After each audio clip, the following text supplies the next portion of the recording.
Hi everyone, and welcome to episode 22 of Power Pop Shakers, and this is where I talk about Power Pop new releases and the odd reissue as well. If you go to my channel and click on playlists, you can listen to the tracks that I'm talking about today. Okay, the first track I've uploaded is 3 Cheers by the Umbrellas, and it's taken from the LP and CD Fairweather Friend, which came out in January this year on Slumberland in the United States and Tough Love here in the UK. And this is their second album by this San Francisco-based jangle pop group. Based on the 3 tracks I've heard from the new album, I think the songwriting, production and the male-female vocals have all moved up a notch. And next up, it's the EXBATS, and I've uploaded Like It Like I Do, and it's from the LP Song Machine on Goner Records, which is their 5th album. They're a father and daughter duo which have really developed their sound into a catchy garage rock, and the songwriting is especially strong. In fact, I could even imagine some mainstream pop artists covering 1 or 2 of these songs and having some real pop chart success. It's also pleasing for me to see Matt Rendon, who records on and off as the Resonars, utilising his power pop skills as producer on this album. Next I've uploaded 2 tracks by Thomas Walsh, Good Day For Me and We Knew, and it's from the ex-Pugwash members' first solo LP and CD, The Rest Is Easy, and it's on Curation Records, which is really starting to build up a catalogue of the really top acts. It's a wash with his signature gorgeous vocals and classic pop arrangements. If you think Beatles and ELO at their most romantic, it's music I think to really make you swoon. Next up, it is a track by the Masonics, and it's been a long time coming, and it's from the LP and CD Sursum Tibium Vestrum on Spinout Nuggets. Mickey Hampshire and Bruce Brand continue to keep alive the Milkshakes' early 60s beat group sound. Next I've uploaded a track by the Small Square, 23rd, and this comes hot on the heels of the 2023 remaster of their debut album, led by Paul Chastain, ex-Velvet Crush and John Louis Richardson, ex-Gin Blossoms. And this new CD is called Hours and Others, and it's on the Farm to Label Records label. 23rd I think sounds even more like the Beatles than Now and Then did. Other highlights on the album include Open Up Closer and Tilt. Next we move to France, and I've uploaded a track by French Boutique, Première de Cardet, and it's from the CD and LP Ce Je ne sais quoi, and it's out on Static Wax and Milano Records. They're based in Paris and are a modernist pop quintet, and I think they're candidates for the most stylish band currently performing.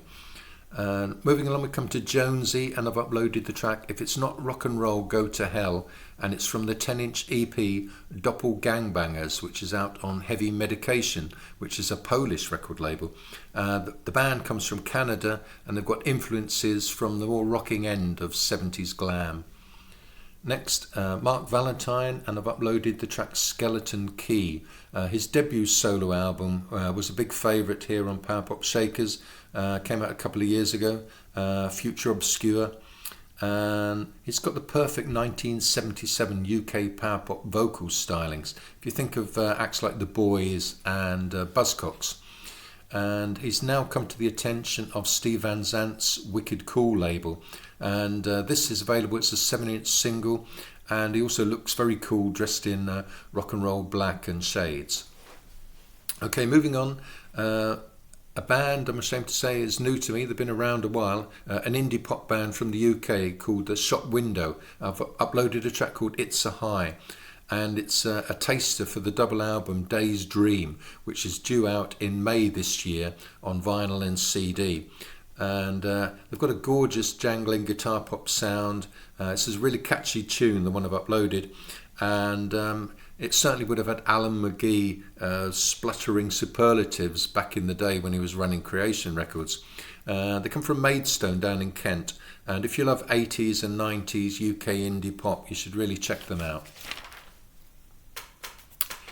Moving on, it's the Speedways, and I've uploaded the track In Common With You 23, and it's taken from the LP Triple Platinum, which is available on Snap, Hurrah Musica and Beluga, and it's a comp of their best tracks, including some re-recordings. A London-based band that's perfected that 1977 punk power pop sound, and you also get some really high standard, I think, pure pop songwriting from the school of Ian Gom and Nick Lowe. Next, this is an interesting one, Peach and Lee, and I've uploaded the track Not For Sale, and it comes from the LP Not For Sale 1965-1975, which has been put out on the Reminder label. They were an Iowa duo which were recording songs back in the day in a very similar style to Badfinger, but only managed to release one single back in the early 70s, and these are 27 previously unreleased tracks. Next, on the same label, Reminder, I've uploaded a track to the Power Pop Shakers playlist, In a Panic by Wowie, and it's from the LP Wowie. They came from Miami and self-released 3 singles, and this is a previously unreleased album. It's an American take on glam rock with some arty pretensions at times. They were just a bit too late to the party, I think, as punk was all the rage by the time these tracks were recorded. Next, I've uploaded Don't Take Her Away, a 7-inch EP by The Go, and this is a reissue on Breakout Records of an EP that came out in 1980 on Tidal Wave Records, and they were a New York-based band with a slick power pop sound. Next, I've uploaded both sides of a 7-inch single by Push Ups, Empty Faces, coupled with Global Corporation, 7-inch single reissue on Breakout Records again, and this was originally released in 1979 on pop-up discs, and it was their only single as Push Ups. They're an American band influenced by UK power pop at the time, and incorporating some synthesizer into their sound, which I think works actually quite well. Next, Manual Scan, a band I remember from the 1980s, and a track called Shooting Stars, and it's from a CD EP of the same name, which has been put out on Pacific Records. When they were around in the 1980s, they were a California-based mod revival band, but these new tracks they've recorded have expanded into a more general guitar pop sound, and their first studio recordings, in fact, for I think about 30 years. Next, we have the Fallen Leaves, and I've uploaded the track Rosalina, and it's from a 7-inch single on Spinout Nuggets, and they're now a punk mod supergroup, no less. Still led by Rob Simmons, who was an original member of the Subway Sect. They've now been joined by mod revivalist The Chords drummer, fantastic drummer, Buddy Ascott. And a new album should also be out sometime a bit later in the year. Next, it's the Nervous Eaters, and I've uploaded the track Talk. They're Boston garage rock legends, and following on from the album they put out on Wicked Cool last year, Monsters and Angels. This is a taster, I'm assuming, for their next album, although I don't have any more details at the moment.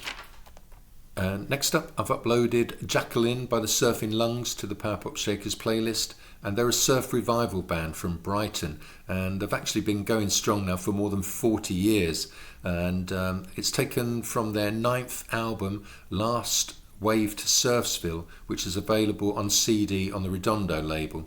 They tend to concentrate on original material, and certainly on more recent albums the lyrics have strayed beyond sort of surfing related themes, and it's well worth a listen. Next up, I've uploaded a track by St. Cyrus, and it's the track Ornate, and St. Cyrus is the latest pseudonym for Chris Charlton, who's a songwriter based in Wakefield. It's taken from a digital album called A Bed For Yourself, which is available on Philophobia Music. He's a gifted songwriter and actually was an early influence on the Cribs when they were starting up in the early 2000s. He was playing at that time in a band called Pylon, not to be confused with the Pylon from Athens, Georgia. To put his career into some sort of context, I've also uploaded 3 early tracks by Pylon, Dot Dash, Says Al and Yours Sincerely, which came out on their debut CD mini album.